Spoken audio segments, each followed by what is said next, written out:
friends, how's it going? I had to come back on as quick as possible because our skies are perfect right now. So yeah, big love to everybody dealing with the aftermath of Ian. I got very lucky, our family got very lucky, and we had places to go inland. And then when I got back here, I took a couple of days to evac, boarded up the windows, and then when I came back yesterday, seems like everything was good. Had power, had internet, not everybody did, and just a few trees, as a few of my plants got knocked down, but otherwise everything is safe and sound. So just had to get on here, get back to our moon cycle. I was missing it for sure. I see Genghis Khan, what's going on? Thanks, buddy. Peter, nice to see you too. We got an amazing moon tonight, and we also have Jupiter on the other side, but I figured let me go and do the moon tonight. Maybe I'll set up for Jupiter a bit later. But yeah, starting off with some Earth shine. I'll talk more about the storm, but pretty much just rolled up on a couch over at a family's house, and my back is suffering, but other than that, all good. All good. Not everybody did as well. Let me know if you can hear me okay. Make sure you hit that 4K. I see One Last Try 9. What's happened? Welcome. Plain Truth says, hello, hello, hello, what-o? Wado? Don't even know. All is well. Yeah, I got back home yesterday. I've been cleaning all day and set up last night a little bit, watched a bit of Jupes, and then set up the 8-inch on the back porch for the new moon cycle. So we got a lovely, amazing waxing crescent moon tonight. Let's enjoy surviving another one of these. I know it's not the last of them, but yeah, this one was okay. Again, sending high vibes out to everybody south of me, and Sanibel and Fort Myers. They didn't really fare so hot.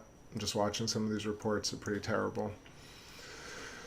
Yeah, that right turn, Tampa really dodged a bullet. Session of the Nile, what's going on? I don't know why. I really did have faith, even though it kind of got hairy there for a second. I just felt very calm through the whole thing. Of course, I was hanging out with moms. Moms felt good that I was around. Family kind of huddled together, so it was good overall. Let me know if anyone in Florida is in the chat, what your experience was like. And if you got power. I guess you do have power if you're watching this, maybe. Probably on your phone. All right. If I sound a little sleepy, it's just because I've been completely off my schedule, but caught up a bit on sleep last night. Just got back into that watching the news like crazy, and that can really wind you up. Wind one up. So tonight, what is the name of the stream? I called it Survive the Storm, but my thumbnail is about, let me see what my thumbnail is. The Dream of Life, because, yeah, I was showing some people Alan Watts, and I was watching some Queen's Gambit on Netflix, and they're like, stop reading Alan Watts for a moment, and I was like, yeah, that's a good reference. I see a Rum Vorax in the chat. What's going on? Is that dope Electric Vibe Tune channel? Certainly. You made it. Cool, y'all. Yeah, so Alan Watts, The Dream of Life, this idea that if you were the ultimate entity and could dream anything you could dream, what would you dream? And he goes into this little kind of rant, but I couldn't find the best one where, everyone tries to put music behind Alan Watts, and it drives me crazy sometimes. Like, you don't need to emphasize any of this stuff with music. He's so mellifluous and harmonically rich without any of that. But he talks about you dream this amazing dream first and conquer the dragon and rescue the princess and all this stuff, and then you'd start dreaming things that just were so random, and ultimately you'd dream something extremely banal, like sitting in a lecture hall listening to somebody speak about philosophy. And it's very funny because that always kind of comes with a little bit of a chill, little goosebump moment, because of course ultimately You'd dream something so kind of boring, so to speak, that you'd forget that you were dreaming. And that would be the life that we live right now. Given that we are, of course, the ultimate embodiment of a God, an aperture of God. So I'll talk a little bit more about that, but that's the premise for tonight. Feeling grateful, feeling lucky. And I think I'm buffering a little bit too, so don't know what's up with that. But let's see, maybe it'll kick in. It's 8:14 p.m. Eastern Time, edge of space, the absolute fringe of reality right here, crafting every moment together. And we'll go with some tunes and wait for our family to show up. across the river.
hopping in here.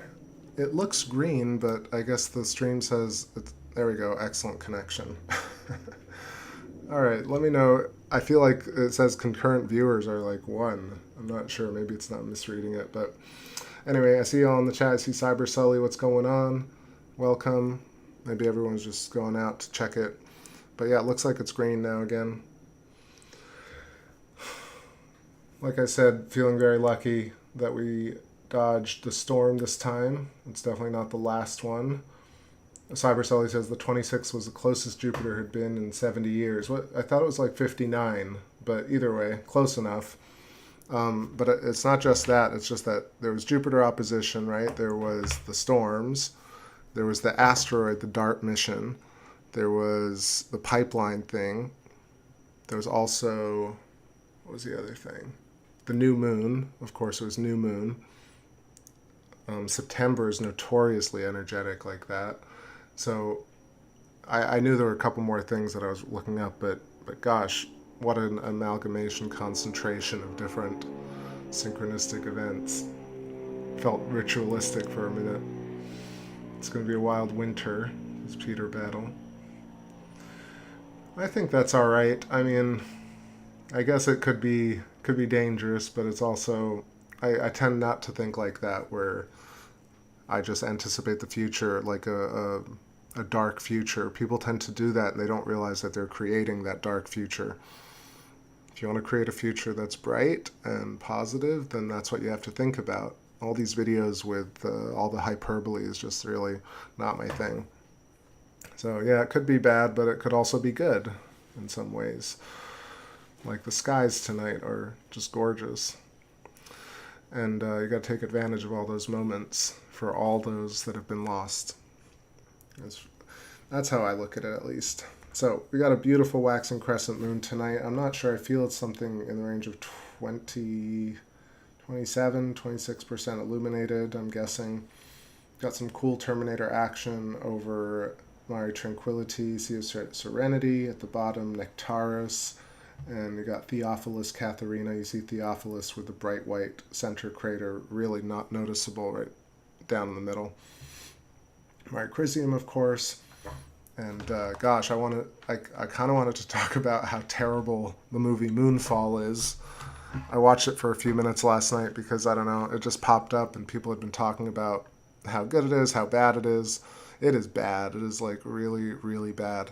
But one thing I noticed in it is how like their map of the moon is this very weird inverted map where I just couldn't place. They're like, oh, this is happening at Mare Crisium. And it's really not where Mare Crisium should be, even though you could argue that they're looking at one side of the moon. But gosh, that movie is so stupid. Anyway, review 1 out of 10. Don't watch. Let's see. I see Gerald Frank going on. Tampa dodged a major bullet. Yep. As did Key Largo. How sweet it is. Yes. I mean, again, it's terrible for everybody down in Fort Myers, Sanibel, and other places in the southwest that like really got the brunt of that first hit. So it's hard to really celebrate completely, but again, just unbelievable divergent path of the hurricane. I saw it and I was like, I couldn't believe it, because deep down I felt very calm, like I said earlier. And I tend to think that this little area is just so protected in a way. But that could also just me being idealistic. But in terms of staying grateful, right, I don't want to be overly bragging about having survived, because you never know.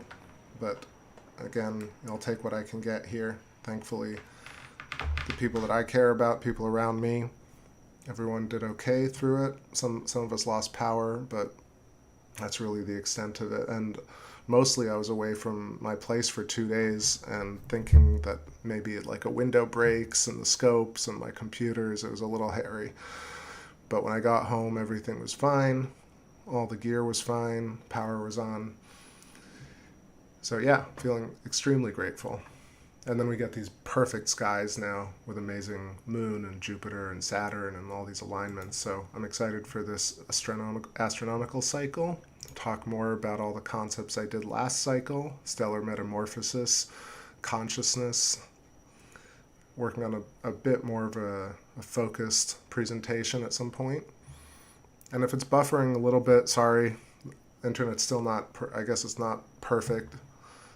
So there's a bit of a dip tonight, I'm not sure. Now it's acting funny. Let's go some music here.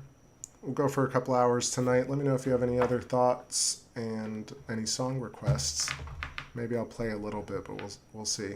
There are going to be a lot of nights to do it.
All right, that was an instrumental, Sun 5, Moon 8. So zooming in here, I still see the buffering issue, so sorry if that's going on. I know it's really annoying. It's annoying for me to see the notification saying it's buffering, so I'm sure it's the same for y'all. Either way, I'm going for long enough tonight, it'll settle. So just zooming in here to Sea of Serenity, and an excellent portrayal or phase to see this wiggle or this forking, twisting Birkeland filament remnant. Even if it's not electrical, I believe that geology is based on the fundamental geometry of Birkeland currents. Even if it's not like an electric arc moving across the surface, it's still landmasses create these shapes.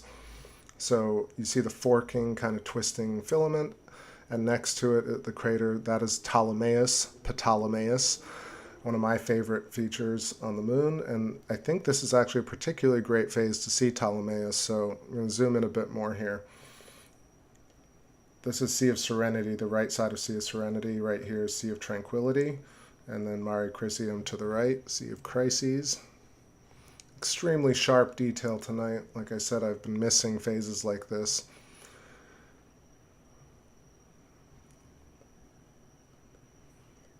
Gerald Frank says, hurricanes keep us real and connected, as does the sky beyond it. It's all spirals in us and out. I agree with that. Like, I was actually going to write that above. Don't underestimate the power of nature, says Genghis Khan. Like I said, I don't, but I also realize that we are those forces of nature that we see in the skies as well. So it's representations, fractal representations in weather of what's going on in us and in our fields. It was cool to talk to my family and friends about fields, Alan Watts, Stellar Metamorphosis, Dogma.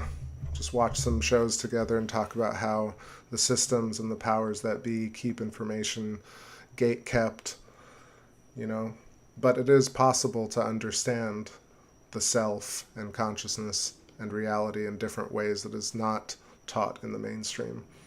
Really cool feature here. It's like a couple of question marks. I'm seeing some extra detail that I typically don't see. Like I said, this is an interesting phase.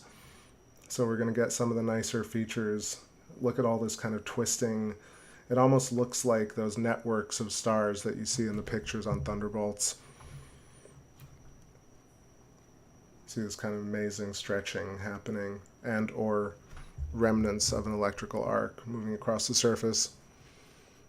Yo, Renegade, what's going on? I'm doing fine, thank you. Yeah, it stopped buffering. Like I said, it was perfect, and then just being finicky. I get it. Yeah, doing okay. Like mentioned, everything is all right. This side of town. Benomaly, what's going on? Hey, mate. Beautiful moon and music, thank you. Nice to see you as always. I always see you in my SoundCloud page just popping up there, Benomaly, so I think about you often. Let's see. Hope you're making music.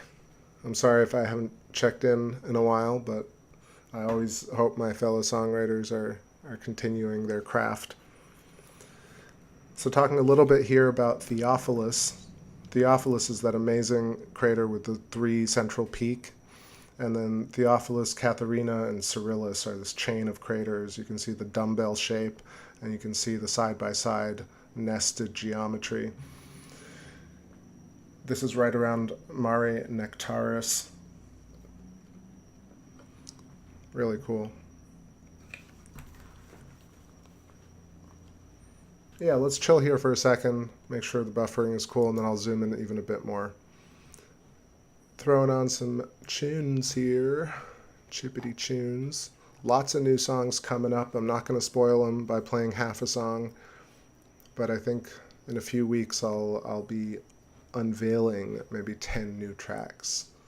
Yeah, 10 new tracks that people haven't heard at all. It's going to be exciting. All right, this is called Circuit Breaker.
What up, y'all? Hopping in here.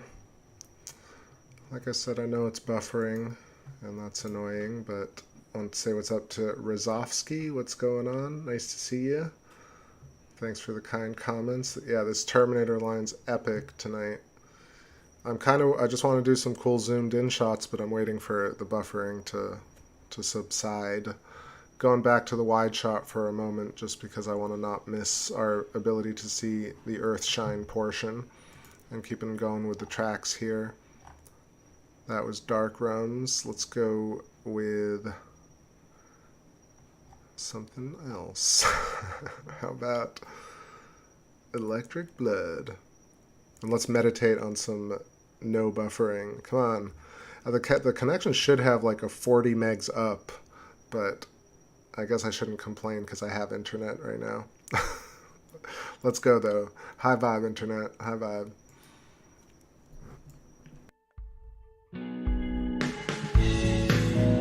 I've been waiting on the street for days.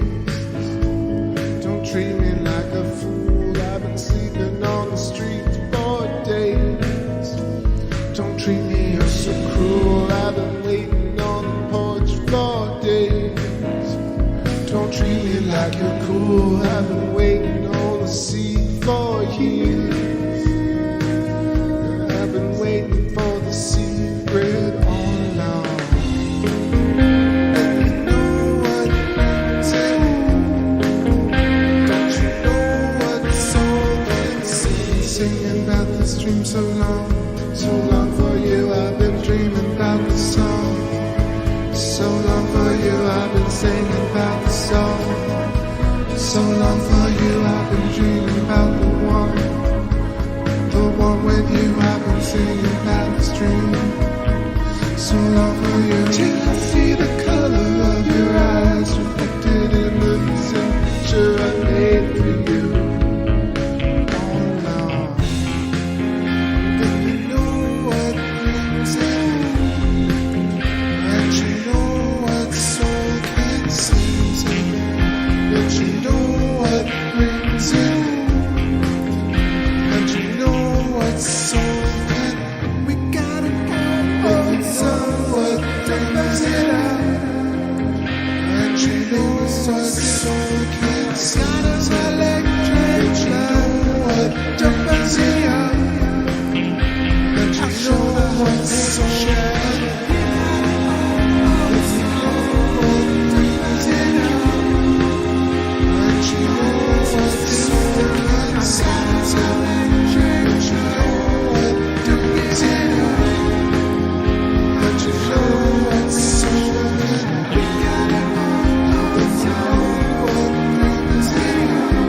Yo, yo, yo, I'm so sorry to hear that, Shockwave, about your dad.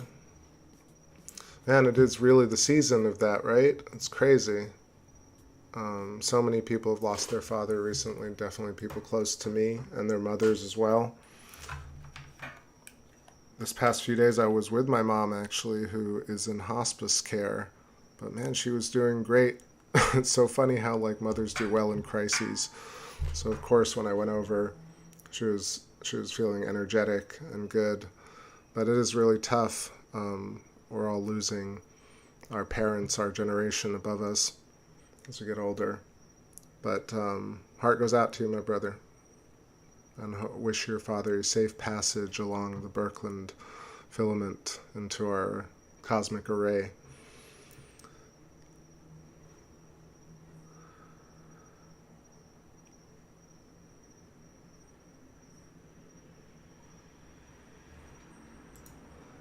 Into the cosmic array.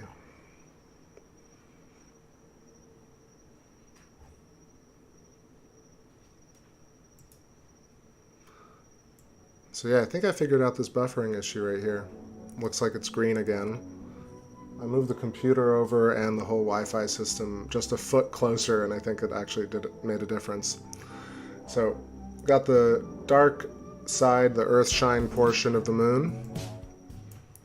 I think I'll go in and back for some more detail because the relief tonight is pretty perfect.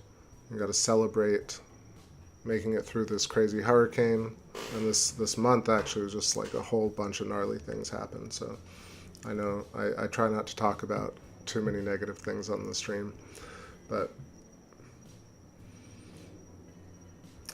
yeah, cancer is one of those things, man. My controversial take is to try and love cancer as a part of us, as a part of nature.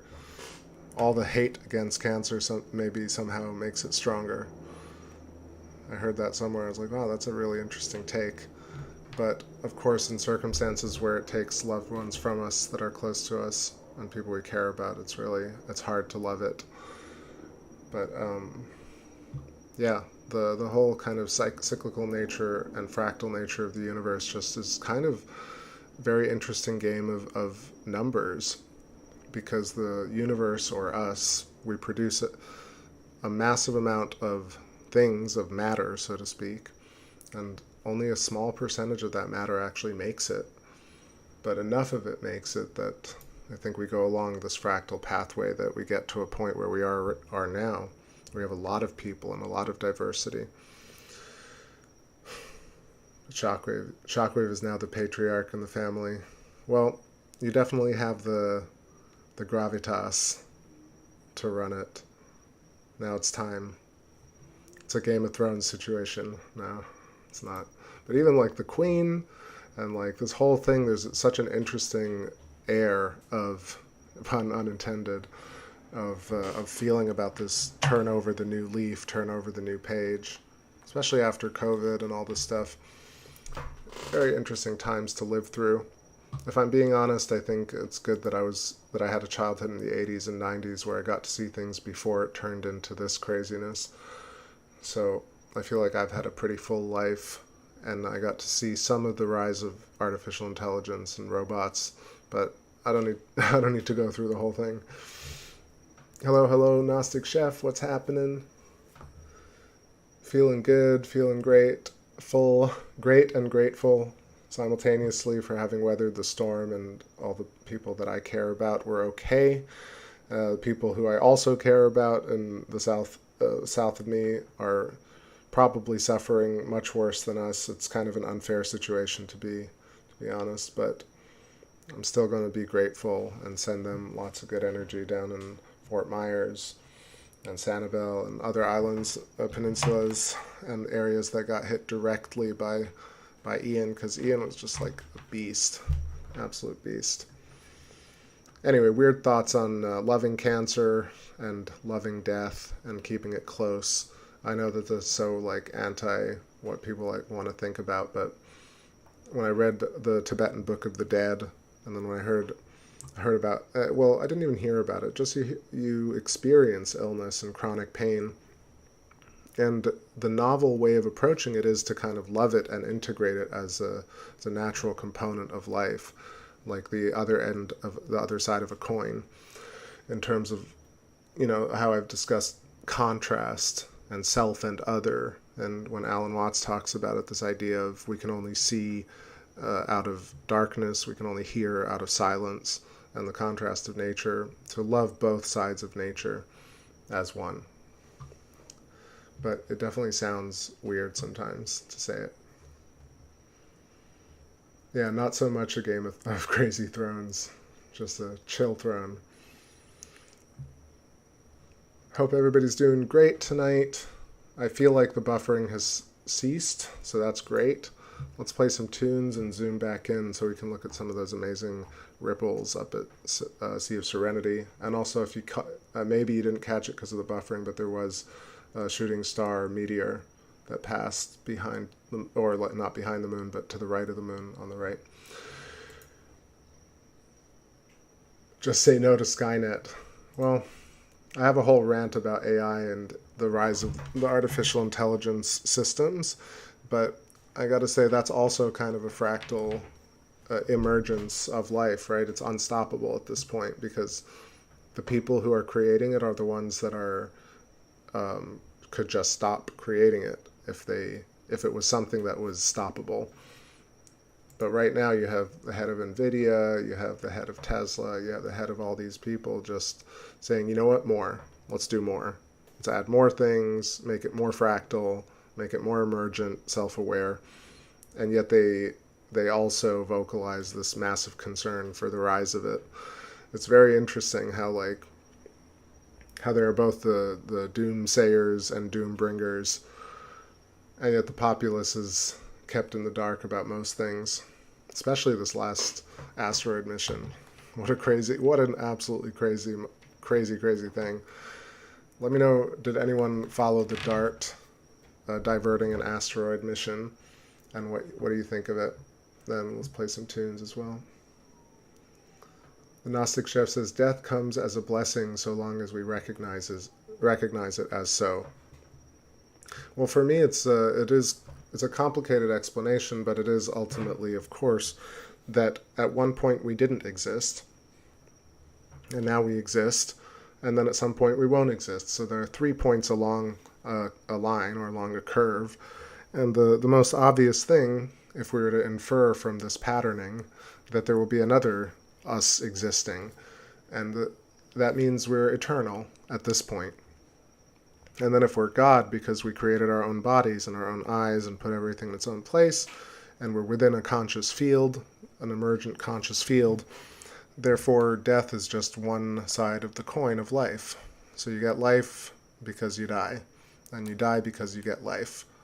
So no one wants to go into a restaurant and not pay for their food. Well, that's hyperbolic. I think some people want to go and not pay for their food. But most people will pay for their food. Most people will pay for their clothing and their rent because that's the trade-off. And so most people will die as a trade-off for having existed. And yet we come all the way back around because, of course, we did this to ourselves. We incarnated ourselves in a very physical sense.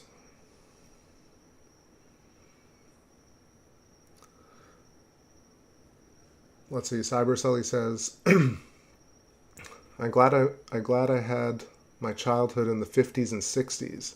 The societal changes through all these years is quite astounding. It really is. I mean, there is like the really big jump, I guess. I mean, of course, you're older than me, but the jump from not having technology, like very fractal, articulated technology, like printers and computers and the internet, that was a huge shift, I felt, even for my parents who probably grew up in the same era. When that came around, it really set aside the older generation, said, look, this is not really for you.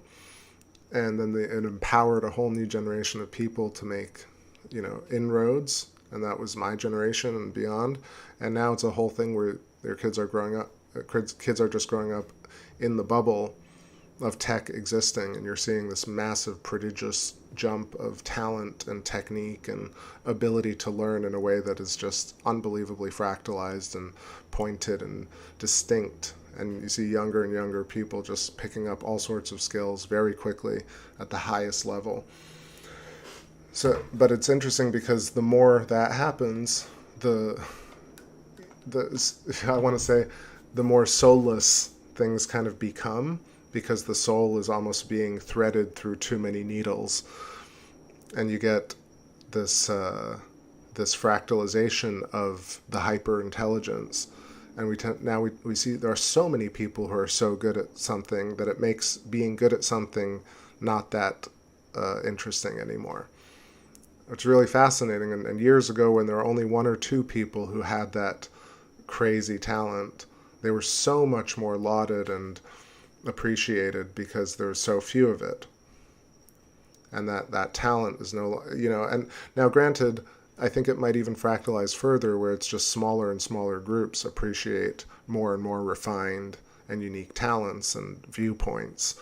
And you'll get kind of a recursive fractal of the original whole, which was a more simple life, a more simple understanding of things. I don't know, I thought I fixed the buffering, but now it's being silly again.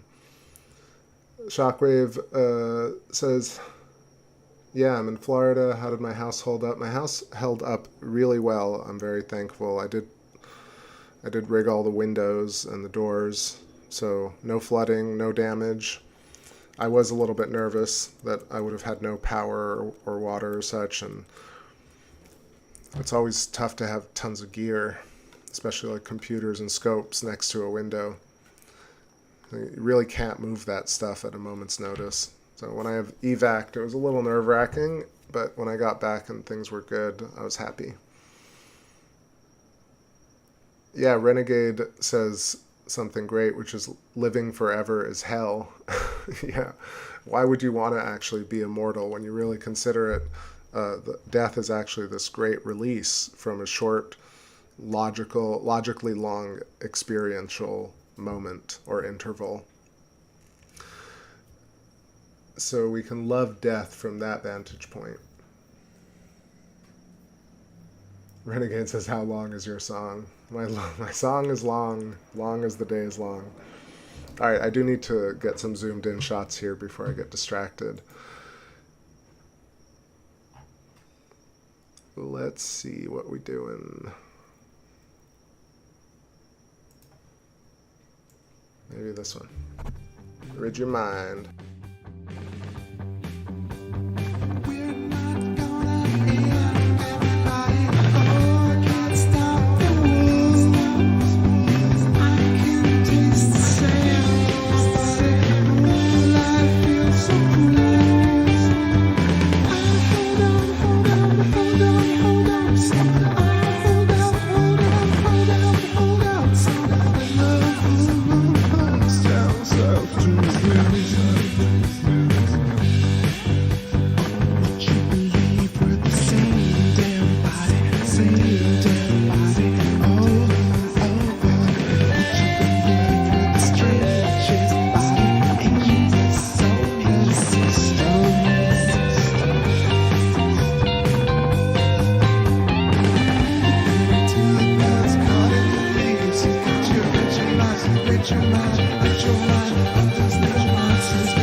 Let your mind, let your mind, just let your boxes got you. Let your mind, help those little boxes got you. Let your mind, help those little boxes got you. Let your mind, help those little boxes.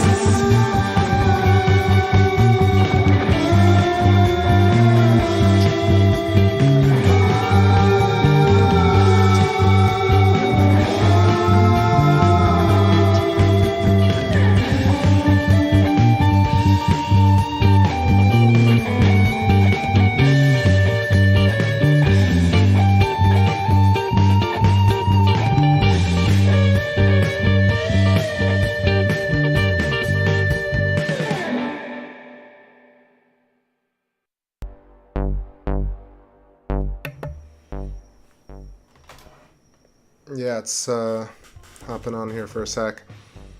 Just this buffering thing, I know I've been talking about it, just seems so aggressively annoying when it goes down to 0, and then I see 0 concurrent viewers, so it's stressing me out, I gotta say. Trying to chill here. I know maybe it's not even buffering for y'all at certain points, but that's how it feels on the back end. Anyway, zooming in to the edge of the Terminator.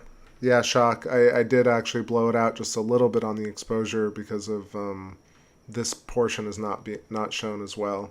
I could even bust it out a bit more. But yeah, look at this amazing kind of filamentary action at the edge of Sea of Serenity, Posidonius crater.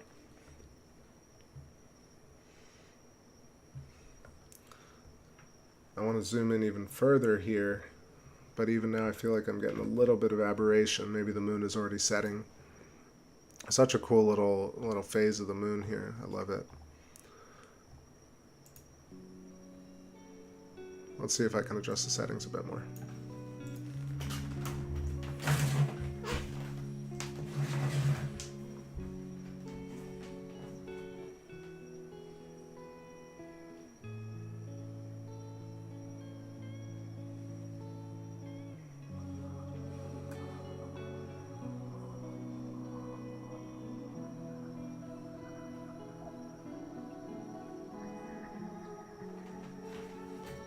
Yeah, see, it's kind of interesting how you got to push it, but lots of nice detail right there on the banding, on the ribbon.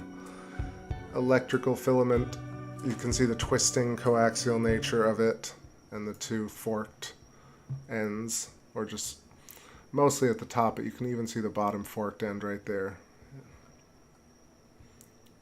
Such a crazy little thing, and even these little triangles, which I don't think I've noticed before, that go right across. This is like, excuse me. That's such an interesting little feature. Let's zoom in a bit more.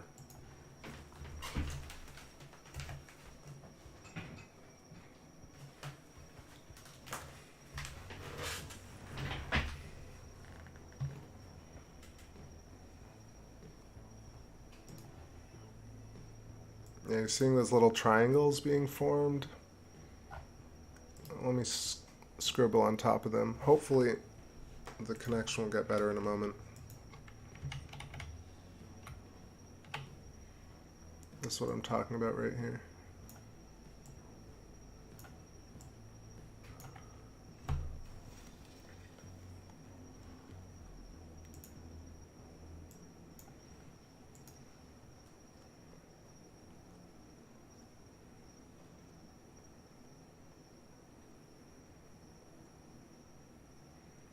Yeah, so that thing is pretty interesting.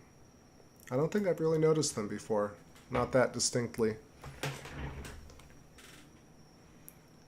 So that's kind of the bridge between tranquility and serenity. And let's look at this filamentary coaxial current baked into the ground.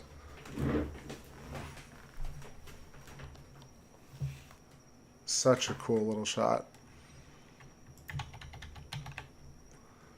So put on paint program. All right, look at this. Or braid, that's what I was looking for earlier. The braiding.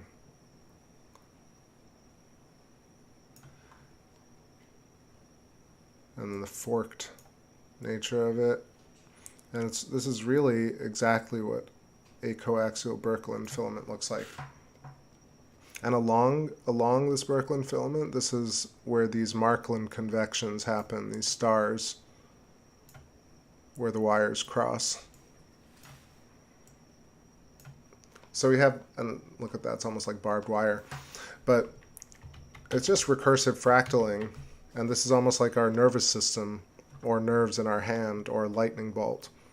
Also, this is what goes through a planet, or a hydrogen atom. It also looks like the geology on the surface of planets. It's crazy. Carolina, what's going on? I am okay. I'm pretty more than okay right now, but I am a little sleepy and my back is sore, but besides that, I am okay. Thank you. Good to see you. Yeah, it's a very finicky night with the buffering, and now the moon is already racing away from me. But we can see a little bit of it. It's pretty amazing to see this kind of filamentary action on the moon. Posidonius looking great as well. This is the crater, the flat-floored crater with all the different sinuous rills and striations, as well as like a nodular central peak nested at the rim of Sea of Serenity.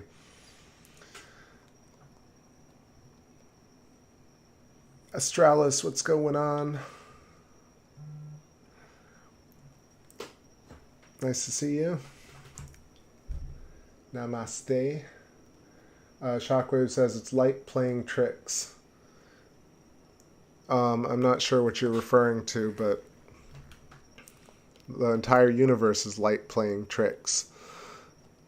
I don't know. Sometimes I feel like that's just an easy way to explain away some ideas. But I think that everything... I mean, are you talking about the way we're seeing things on the surface? I don't know. I feel like the surface has its carvings. It's like... Again, I hope it's not buffering too badly at the Z pinches. What happened with my back? I slept on a couch for 2 nights, and my back is so sore. It wasn't sore when I was sleeping on the couch, but now 2 days later, my back is absolutely killing me. But I don't care. I'm going to do the stream anyway. I see Charlie Silverman in the chat. What's happening? Welcome. But yeah, light and shadows, I mean... Actually, I wonder, because Ken Wheeler says something great about shadows. He's like, let's not reify shadows into things. Shadows are the absence of light. So I like that idea too. So light is something. Shadows are not something. Shadows are the absence of something. But in the sense that we're looking at it here, I feel like, of course, the aberration is tricks of the light. Shout out the chameleons. Just a trick of the light. And I don't know. I don't have anything super sophisticated to say besides that the fractal electric nature of the universe is so recursive, and it exists throughout everything that we see, including our bodies and our concepts and the surface of the moon and little atomic structures.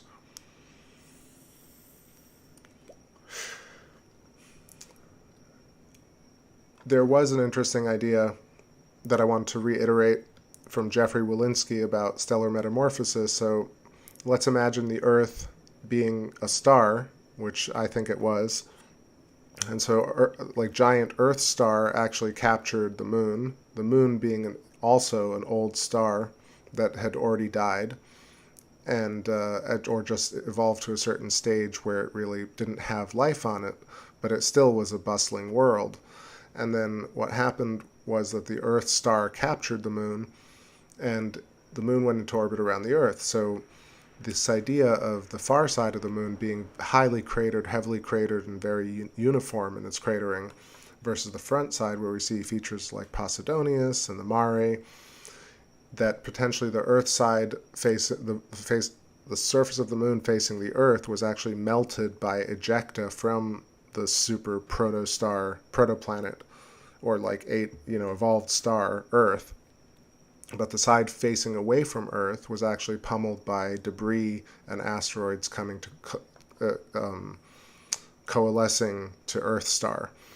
I'm not explaining it very clearly, but the idea that stars basically suck in matter, debris in space, is very similar to the idea that humans eat debris in reality. We eat little bits of matter, and stars eat little bits of matter in space.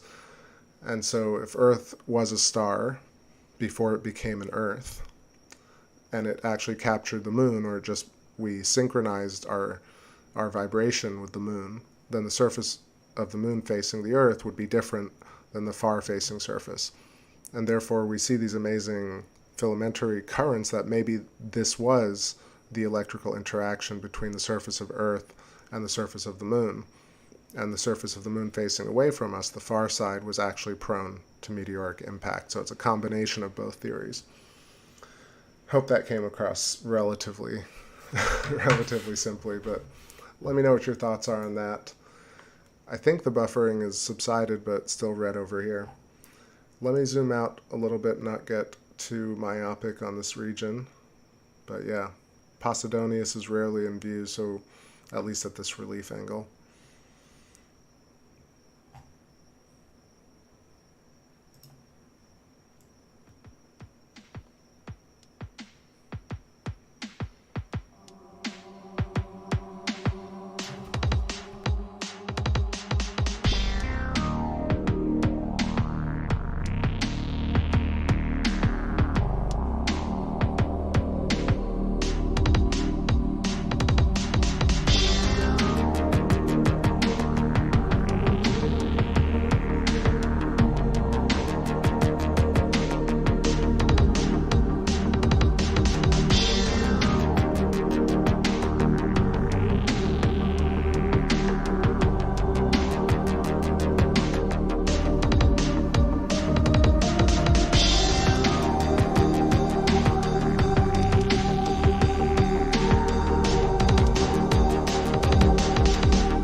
think it's sort of working.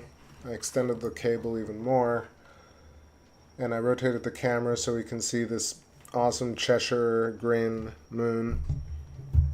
It's about setting, so we are seeing some of the fringing, like you mentioned, the red and blue fringing, diffraction of light by the resonant frequency of optically seeing the moon on our ionosphere, in our worldosphere.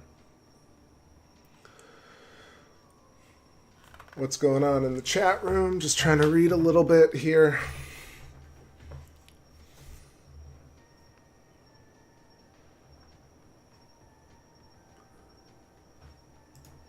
Yeah, so I guess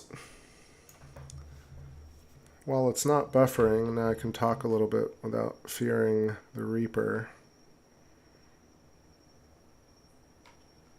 So yeah, last cycle I was talking about consciousness being fundamental. This is something that I've gotten much more, I want to say firm about, but for me it makes so much more sense that at the very fundamental level of what we know so far in terms of physics is that at a certain point things turn into a unified conscious field and boundless intelligence of potential energy.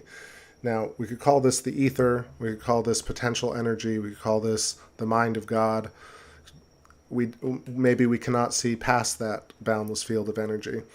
But the idea is that from this boundless field of singular energy, we get oscillations in the field or resonance in the field where there's these twisted Birkeland currents. And it's so interesting to use Birkeland, the name of a person, in describing really fundamental nature, but really twisting filaments that actually create all the stars. And the stars are very fractal. I mean, are fractal, not very fractal. The stars are fractal in terms of every Z-pinch or every star is also along a nerve system that is also a human being, that is also an atomic, an atom, that is also an instantiation of consciousness. Anything that actually resonates or oscillates as a point is created by these crossing wires, these Markland convections from potential energy or the ether. So we've gotten it down to singular, boundless intelligence. And then we think about, okay, if we have this concept that at one point we didn't exist, so where were you before you were born? And then we exist. And now we know that we don't exist at a certain point. So we have 3 points along a timeline. And so from that we can infer this idea that life is actually also an oscillation in and out of a wave from a boundless consciousness, which is the self. So the self, the Atman, basically manifests itself to experience all the things. And so that's why, the why. How? By resonance, by oscillation and frequency. Through what medium? The potential ether of consciousness in dark mode and in matter glow mode. And is there a beginning or end? We can't be sure. And what are we as human beings? Are an embodiment of the grand consciousness. It's really up to certain people or individuals to actually recognize that, to recognize or to realize that for themselves. And many, based on the ratio of seed to flesh in an apple, or audience to performer, or government to populace, you have this statistical ratio of many people choosing to not see the bigger picture, because they have to not see the big picture in order for the entire system to work. So even this understanding, this unified field theory, electric universe theory, and consciousness being fundamental, answers cultural questions like, why is there evil in the world? Why is there classism in the world? Why distinction? Why prodigiousness? And so through field and understanding that, we can answer some of these larger questions that seem like they may have no answer. So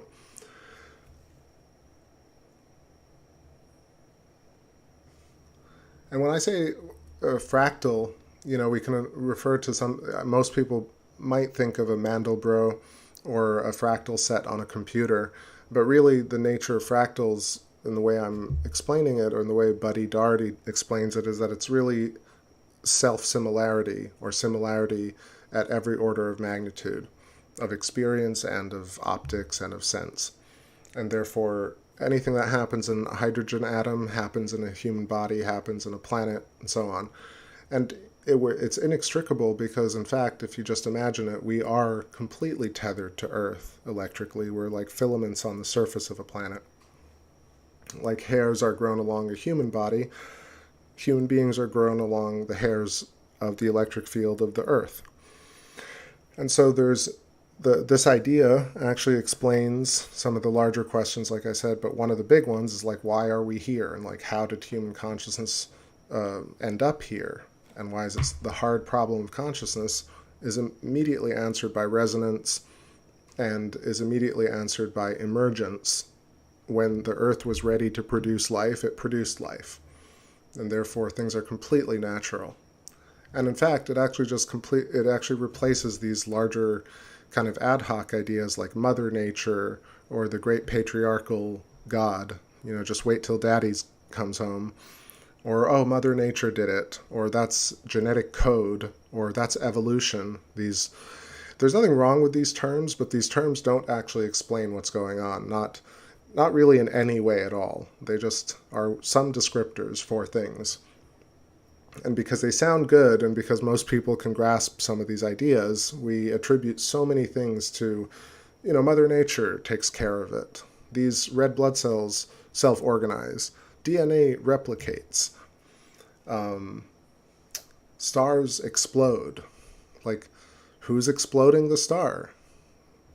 The ether? The star? You? Right? Who's organizing the red blood cells? The red blood cell is alive inside of you, and you're not part of that. So the fractal recursion of nature is that at every scale, it is still the same boundless intelligence at work. And that's how we have communication, spooky action at a distance. That's how we have memory stored in the field, extended mind. Renegade says a symphony of consciousness, which is, I love that because the universe is an oscillation. It's an orchestra, and every complex organism is kind of a little symphony of different parts, of different instrumentations, and that's how you have the greater order of things, but also the great variance in things. The great variance in things being like salt in a stew, salt in a stew, salt in the stew. You can't really have a stew without salt, but if you oversalt, you're going to not eat this stew. So the stew of life requires a little bit of randomness, a little bit of chaos, but mostly it's order. And on the flip side, if you look at it from entropy and negentropy, you realize that everything outside of what we see is entropic, is potential, is chaotic, and everything that we see, matter, anything we interact with, a desk, a person, dog, the sky. The sky is also matter, and this matter is negentropy, negative entropy or implosion matter that has collapsed down to a visible oscillatory wave manifestation or particle manifestation. But really, it's a pattern manifestation. It's both, when they say this wave-particle duality, ultimately a line or a wave is made up of points. And then if you kind of dig into what these points are made up of, you'll see that it's probably a row of points, which is a wiggle. And so fractally recursive, we get down to instantiations of points. And this point-based reality, we see it as a human, and stars see it as a point.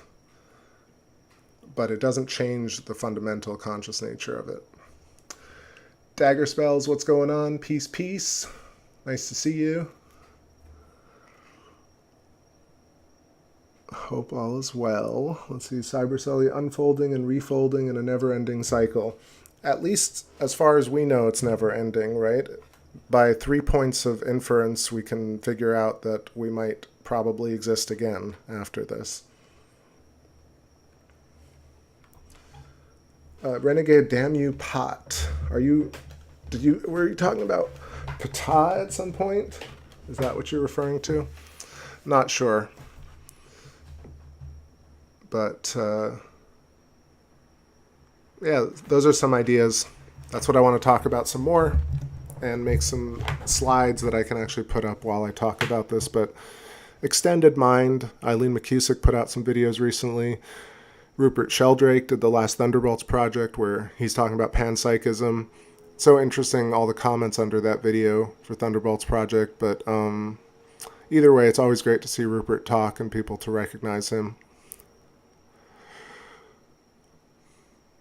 Thanks, Gnostic Chef. Appreciate that. Renegade says hop vibration. I finally looked that up a bunch, and I really have to wrap my head around it. Although you could just say that it's a very complex part of the geometry. You see these nested toruses, nested tori, and what was it? It's Bessel functions and hop vibrations. But ultimately, in the simplest form, right, it's the torus, the donut, with the nested, squeezed Birkeland filament or tube in the middle of it. It's really because, like, it's the I try and simplify it just because, like, the thing itself is very complicated, and but I did look up hop vibrations and Gareth Lisi and some of that stuff to refresh my memory. Killer detail on the moon. I feel like we're gonna get a bunch of clear nights this cycle. This is the first one. Last day of September. Survived another crazy storm. Maybe it's because of the Indian burial grounds or such nearby.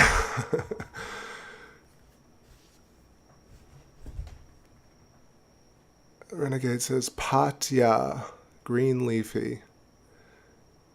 No, I don't know pot. Is that something new? Let me look this up.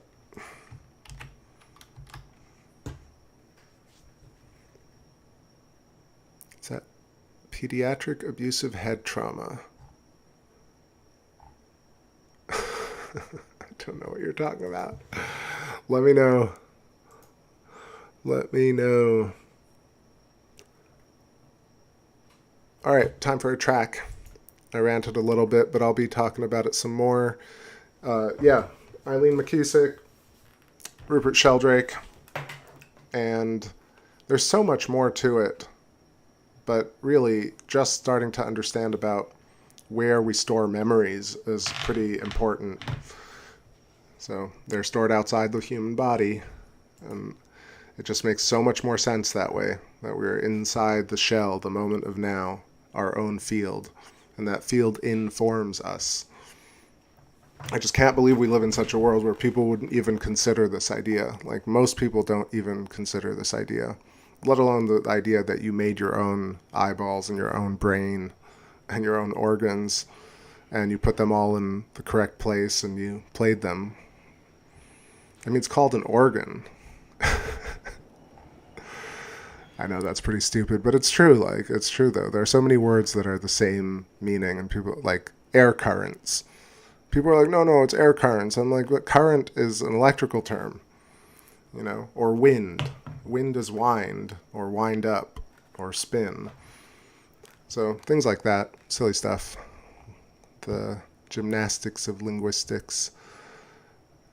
This one's called Jam's True North. I don't remember it at all. So, oh yeah, this is just vibes.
give you love and I come in peace. Feel your pain cause it's part of me. I know you really think when your body's built. I'm amazed by the words on your lips. Feel your name when you come in peace. It's insane that you're part of me. Never lifts from my iron wrists. It's as if everybody is the same body. Insane that you want the relief. Maybe one day suddenly I am made of the wind that somebody someday, but he will get slip. Here in space now we come in peace. Seeing things that you cannot believe. Ready to trip on the drift. We can live to do. Cause I love to give you. We are the space race. We are the moonwalk. We are the franchise. We are the sequel. Made of the ether. How are we still here? For your place along the space race.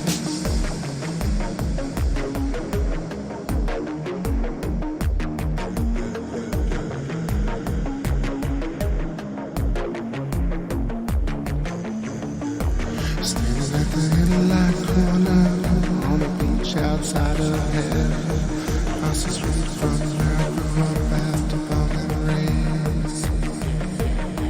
Somehow we lived, somehow we died, somehow we came back to the city side and drive through civilized genocide.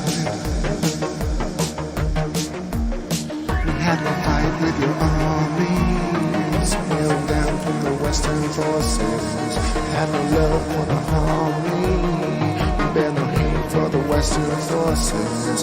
When you speak out, you sing loud, everybody wanna tear you down. But come on, come on, come on, step to me, I got nothing but love to give you. We are the space race, we are the moonwalk, we are the franchise, we are the sequel, made of the ether. How are we still here? Look for your place along the space race.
Say no, it is your way. I feel so hot.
All right.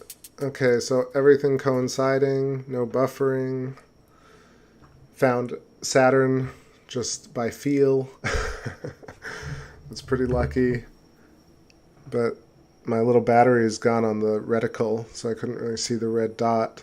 But we found Saturn through all the stars. Like, amazing setup tonight. This is the wide shot, so we're seeing the entire Saturn system, solar Saturn system. But I wanted to comment quickly about the nature idea. I don't...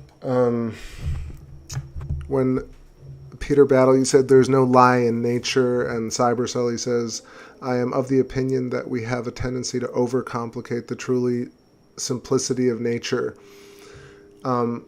Maybe just because I assume things or whatever, maybe I'm misinterpreting what you're saying, but it just triggered a thought that I have often, which is this, it's just this, or it's just that. This kind of, it's not dismissive necessarily, but it could be dismissive.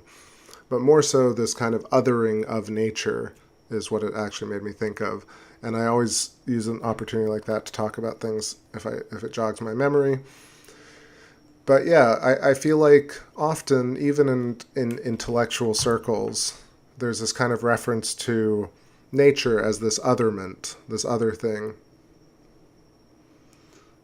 And how humans say, well, nature does that, or nature is perfect, or nature is imperfect, or watch out for nature, where I don't see how we can actually extricate the human experience from nature itself.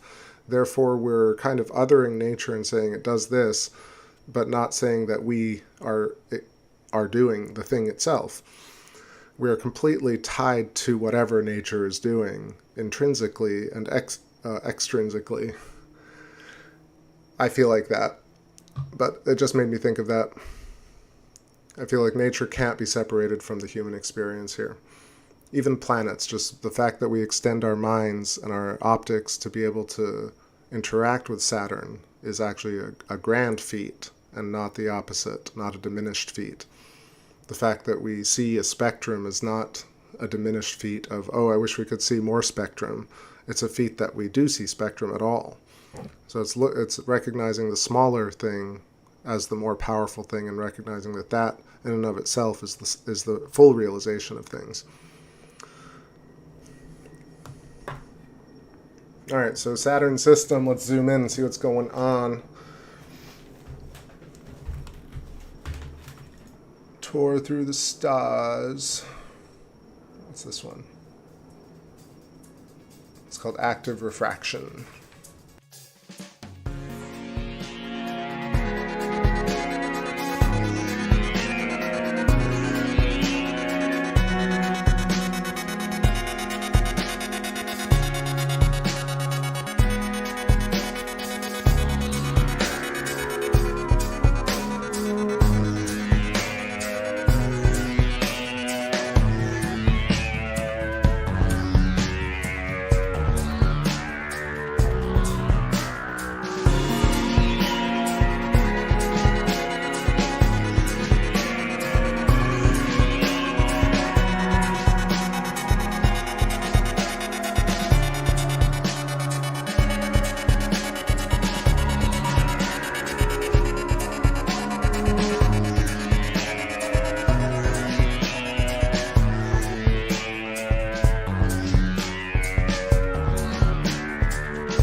gotta say that's a pretty good shot of Saturn.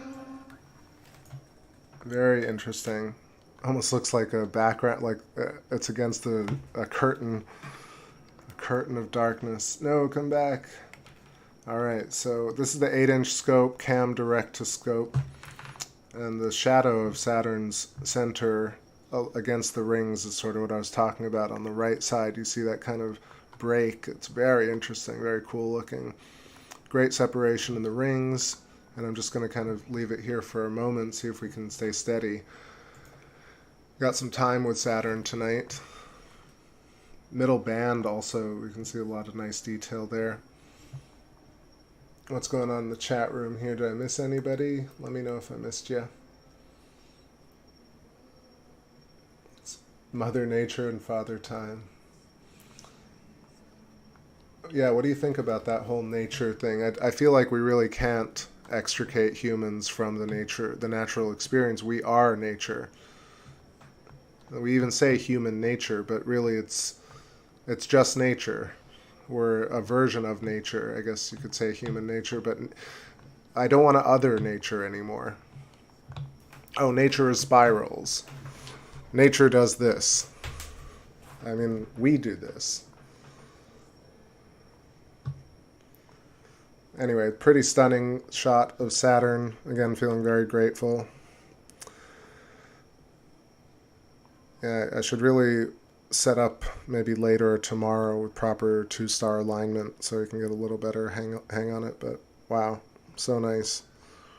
And soon Jupiter will join in the same sky too. Jupiter is up, but it's too far east for me to scope from the back porch. Alright, fun stream tonight. Lord of the Rings. Well, fun, a little bit stressful with the buffering. The buffering is the worst thing. Just because it's like, I know how annoying it can be, and I don't want my stream to be annoying. But I'm very thankful for all of you hanging out with me today. I'll go for a little bit longer here, then I'm going to go get some dinner. 9:51 p.m. East Coast, surviving, showing space, archiving. It was really nice to also see everybody show up for that last video. I guess it was because I played some music, it got a ton of views. But I did get a really silly comment. I don't know if y'all have read that one comment under the video about the brain. I thought it was pretty obvious, the memory brain, the membrane. But anyway, fun times. Look at this outer ring separation, C-ring separation, really amazing for an 8. I wish I could get the 11 back here. Anyway, now I'm rambling. It's probably because I'm hungry. This one goes out to all my OGs.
Walk out.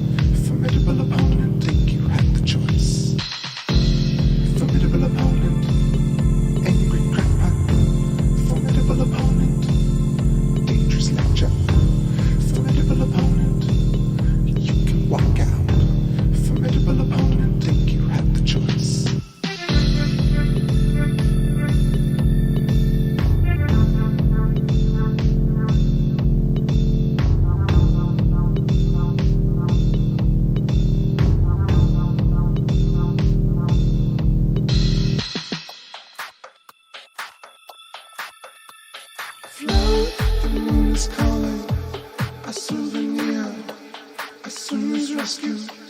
Our command. Left fixing the phone. Mixing your liquids, now you're left for dead. Just pay your debts. Now the moon is calling. A souvenir. A soul's rescue. Our command. Left fixing the phone. Mixing your liquids, now you're left for dead. Just pay your debts. Now the moon is calling. A souvenir. A soul's rescue. Our command. Left fixing the phone. Mixing your liquids, now you're left for dead. Just pay your debts. Formidable opponent. Angry crackpot. Formidable opponent. Dangerous lecture. Formidable opponent. You can walk out. Formidable opponent. Think you have the choice. Formidable opponent. Angry crackpot. Formidable opponent. Dangerous lecture. Formidable opponent. You can walk out. Formidable opponent. Think you All right. have the choice. I guess it's important to talk a little bit about Saturn, even though my tracking is atrocious right now. I'm trying to keep it going with the... I got a new Celestron hand controller, another one. So I bought two recently that are twice the price of what it is typically. And it's fascinating. It's completely out of stock, the Celestron Nexstar azimuthal hand controller, which means people who have like Nexstars or CPCs just are literally screwed if their hand controller goes out. So I managed to get one of the last ones remaining. So this is a new hand controller. At least it's kind of allowing me to do subtle movement. Anyway, here doing some squats because I have the chair as an elevation device. Let me try and fix this. Thanks for the kind comments, everybody. So, yeah. So we got Saturn in view. This view is actually pretty amazing, I gotta say. I am kind of fudging it a little bit by extending the size of the screen, but it really is worth it. It's holding up great. So if we imagine the Birkeland filament, the twisting coaxial electrical cable that goes through the top of Saturn out the bottom in a very complex arrangement. You also have these rings, which in terms of mainstream cosmology are these ice rings that were formed almost from were formed from a shattered planetoid, is what the mainstream model is. So something in the vicinity of Saturn dissolved or desiccated or cracked or shattered and then ended up kind of in these rings around Saturn. But if we just re-envision it a little bit through the idea of stellar metamorphosis, where from Jupiter to Saturn there was an evolution or metamorphosis where the atmosphere basically imploded or collapsed, leaving a smaller center core, so Saturn, and then having a ring that's actually the remnant matter of the atmosphere. So something like Jupiter turning into a planet that looks like Saturn makes a lot of sense, more sense actually. And then you have Saturn turning into something like a water planet, like a Neptune or a Uranus with much lighter rings. And so that's how we can see the transition between, or infer the shape of things from looking at Jupiter, Saturn, Neptune, Earth. And you see how something like this can change over time. And therefore, that makes a lot more sense in terms of stellar evolution, stellar metamorphosis, versus every planet was formed in a protoplanetary disk. The rubble around Saturn is made from some random planet that we can't see or can't make sure existed. But much more so here, I feel like the matter around Saturn and rings arranged basically along that outline the Birkeland current.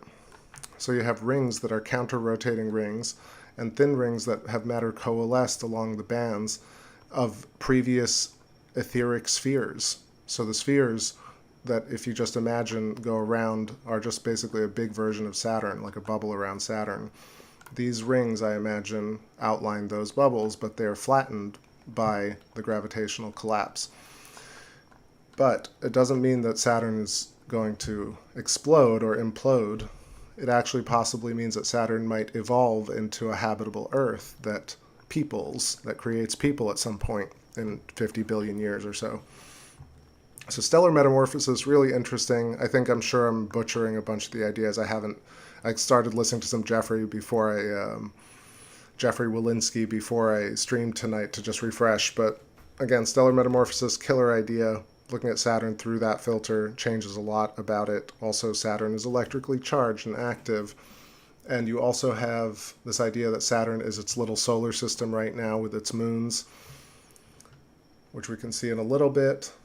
So we're looking at a smaller solar system, so it's a fractal iteration of our larger solar system. Macro, micro. What else do we have? We have counter rotation. We have hexagonal forms that outline the Birkeland current at the top of Saturn. We can't see it here, but if we had a really clear night with the 11, maybe we could. A lot of things about Saturn that are actually fascinating and less speculative than what we hear in mainstream. Much more to come about it, because I think I'm going to do more Saturn streams, kind of like I was doing Jupiter streams, but this is very encouraging, seeing how the 8 manages. Yo, yo, yo, what's up, yo, Q? Glad you're safe. Glad I'm safe, thank you. Yeah, really, really lucky with this one. Really lucky. And again, good vibes and lots of love out to all the people who did suffer. Not everyone got out of the storm. Fort Myers and Sanibel and other areas down in the south were hit way worse. And we just had like some miraculous redirection here. It's crazy.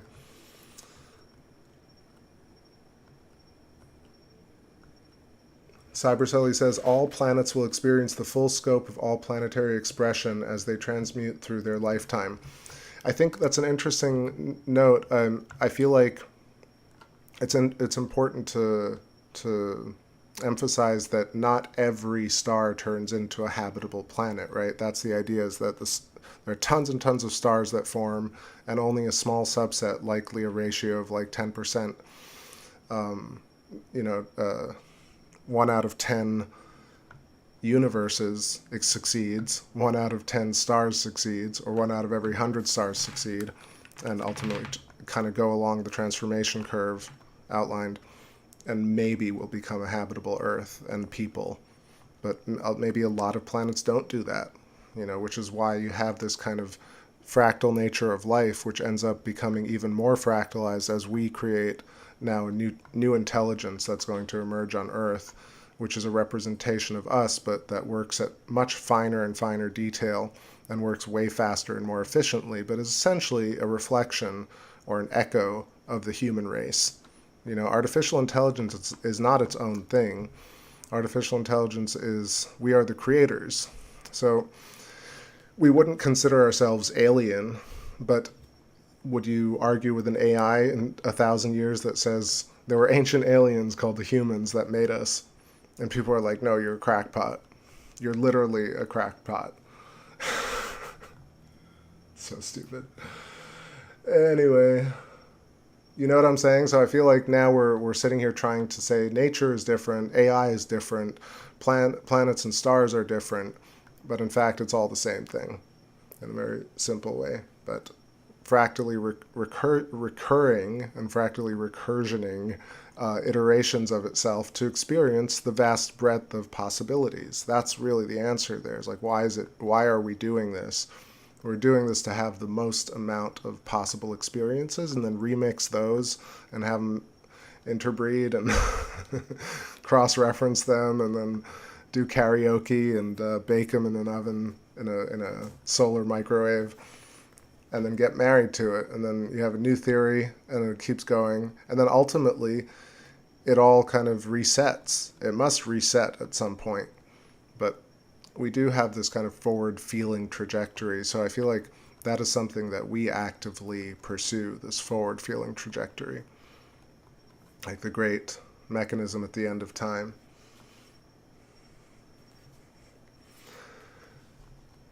All right, the view is getting a little worse. I wonder if the atmospherics are really hindering it a bunch. But anyway, I'm getting hungry here, y'all. So I'm going to let Saturn drift off. It's been a killer stream tonight. Super fun, besides all the buffering. And nice to see everybody. I will catch y'all tomorrow or the day after for a show on some more Moonage and more Saturn. And yeah, a couple more songs here. I'm going to head out.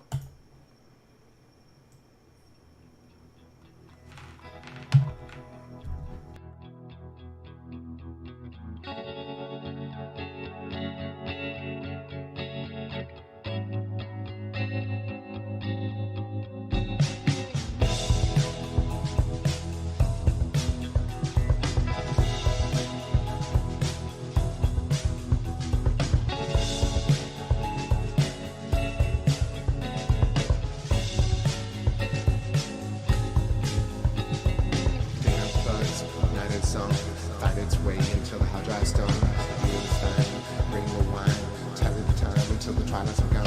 Your web fits, and just with like fool chicks, just whip up cool chicks. They're my secret.